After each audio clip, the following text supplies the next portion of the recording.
Hello. हाँ जी बच्चों, देखें रघुवीर सहाय जी की एक और कविता जिसका शीर्षक है चिट्ठियाँ। इस कविता में कवि ने टूटते हुए संयुक्त परिवारों पर अपनी जो अनुभूति है, अपने जो अनुभव हैं, उनको सबके सामने व्यक्त किया है। और कवि का यही अंतर्द्वंद्व है इस कविता में कि किस प्रकार से प्रत्येक व्यक्ति अपनों से धीरे धीरे दूर होता जा रहा है। अपने लोगों की परवाह करना हमने बंद कर दिया है। और जहाँ तक मैं समझती हूँ कि केवल संयुक्त परिवार ही नहीं टूट रहे, बल्कि आज स्थिति ऐसी बन गई है कि जो एकल परिवार परंपरा है, जैसे हम संयुक्त परिवारों की जब टूटन होती है तो हम एक नए नाम की ओर जाते हैं जिसको हम कहते हैं एकल परिवार। कि एकल परिवार बन गए। एकल परिवार से अभिप्राय है जहाँ पति पत्नी हैं और उनके बच्चे हैं।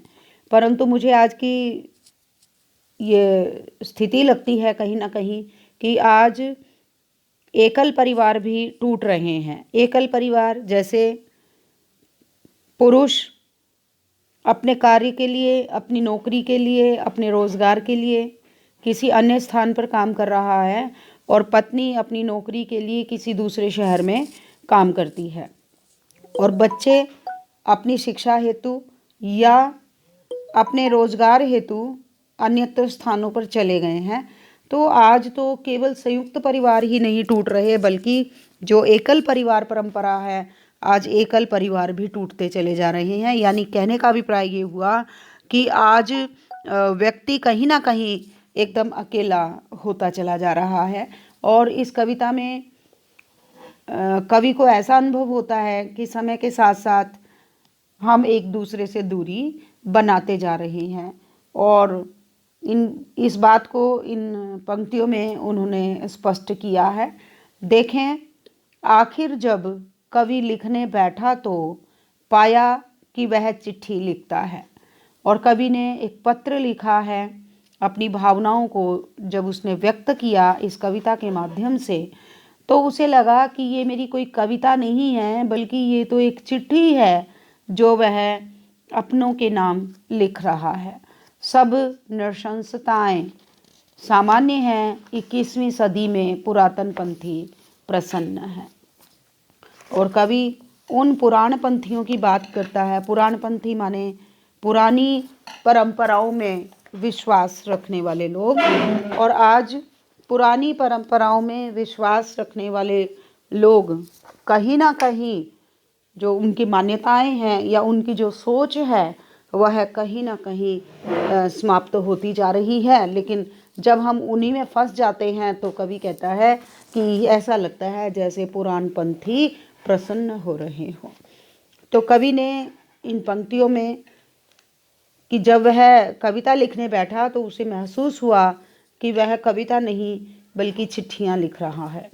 उसे समाज में होने वाली नृशंसताएं, हत्याएं, समाज में होने वाले अत्याचार किस प्रकार से सामान्य व्यक्ति झेल रहा है, और 19वीं सदी के आने पर 21वीं सदी के आने पर 21वीं सदी के आने पर जो पुरानी विचारधारा के लोग हैं वे प्रसन्न हो जाएंगे।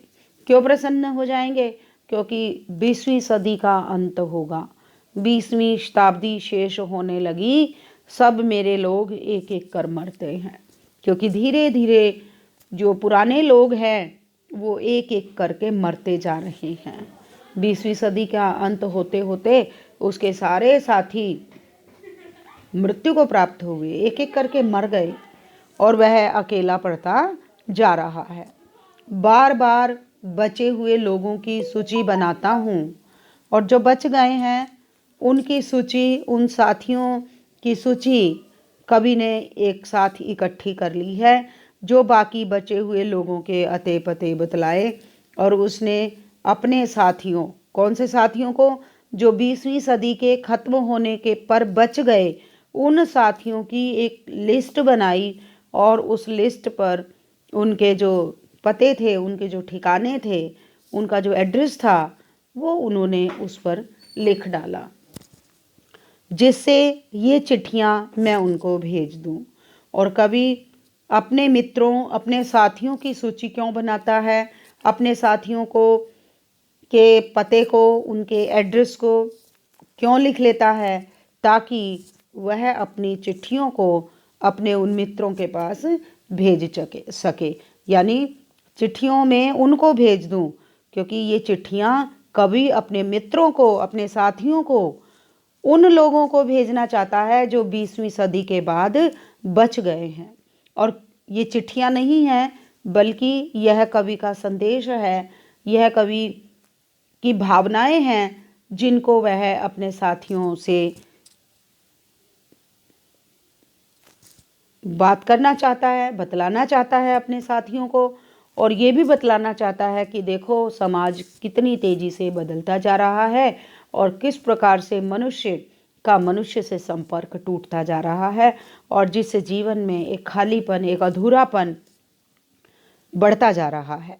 कहने का भाव ये हुआ कि कवि आज अपने आप को एकदम अकेला, एकदम एकांत में महसूस करता है और अपने उन सभी साथियों को अपनी जो अंतर्मन की भावनाएं हैं उनकी अभिव्यक्ति करता है। तो इन पंक्तियों में कवि का अंतर्द्वंद्व है, और कवि वर्तमान जो बदलता हुआ परिवेश है, उस युग, उस परिवेश का यथार्थ चित्रण करता है। आगे देखें। सबसे पहले पत्र यह लिखो, मेरा घर दरकता है, तुम जहाँ हो एक बार के लिए आओ। और कवि अपने उन पत्रों में सबसे पहले लिखता है, सबसे पहला पत्र क्या लिखना चाहता है कि उसका घर टूट रहा है। यानी जो उसके परिवार में पहले सदस्य रहते थे, अब वो समय के साथ साथ बिखर गए हैं, एक स्थान से दूसरे स्थान पर चले गए हैं, और वह उन्हें संदेश देना चाहता है कि जो जहाँ भी है एक बार उससे मिलने के लिए अवश्य ही आ जाए। सबसे पहले पत्र यह लिखो, मेरा घर दरकता है। दरकना माने टूटना, दरकना माने दरार आ जाना। और दरार कौन सी आ गई है बच्चों? दूरी की दरार आ गई है। हम एक दूसरे से दूर होते जा रहे हैं, और यही दूरी हमारे आपस के संबंधों को दरकाती चली जा रही है, हमारे आपस के संबंधों को तोड़ती चली जा रही है। तो कवि सबसे पहला पत्र अपने परिवार के उन सदस्यों को लिखना चाह रहा है जो परिवार से दूर बिखर गए हैं, और उनको कहता है कि तुम जहाँ भी हो एक बार उससे मिलने के लिए अवश्य ही आ जाओ। ये मेरे बच्चों के नाम डाक में देना। और कवि उन पत्रों के ऊपर अपने बच्चों के नाम लिखता है, यानी अपने बच्चों के पास कवि अपना संदेश भेजता है। उनके बस अस्थाई पते हैं, पर उन्हें खबर मिल जाएगी। बच्चों के पते भी स्थायी नहीं हैं। क्यों नहीं हैं बच्चों स्थायी? क्योंकि आज एक बच्चा कहीं और काम कर रहा है और कुछ दिनों के पश्चात वह किसी अन्य कंपनी या किसी अन्य ऑफिस को ज्वाइन करता है और उस पते को छोड़ देता है। तो कवि कहता है हालांकि उनके पते मेरे पास अस्थाई नहीं हैं, उनके बस अस्थाई पते हैं, पर उन्हें खबर मिल जाएगी। और कवि यह भी मानता है कि जो सूचना मैं अपने बच्चों तक पहुंचाना चाहता हूं वह अवश्य ही मिल जाएगी। कब मिल जाएगी? जब सुख में होंगे तब उन्हें याद आऊंगा, कि मेरे बच्चे जब सुखपूर्वक जीवन बिता रहे होंगे उस समय उन्हें मेरी याद अवश्य ही आएगी। और क्यों आएगी उनको उनकी याद? क्योंकि उनको जो आज सुख मिल रहा है वह सुख कहीं ना कहीं उनके माता पिता के द्वारा ही दिया गया है। जैसे कि पिता मुझे आते थे। और कवि अपनी स्मृतियों की बात करता है, अपनी यादों की बात करता है कि जीवन के एक पड़ाव पर पहुंचने के पश्चात, जीवन के एक समय को बिता लेने के पश्चात, यानी जब धीरे धीरे वृद्धावस्था की ओर व्यक्ति पहुंचता है, अधेड़ अवस्था की ओर जब व्यक्ति पहुंचता है, तो उसे अपने प्रियजनों की याद अवश्य ही आती है।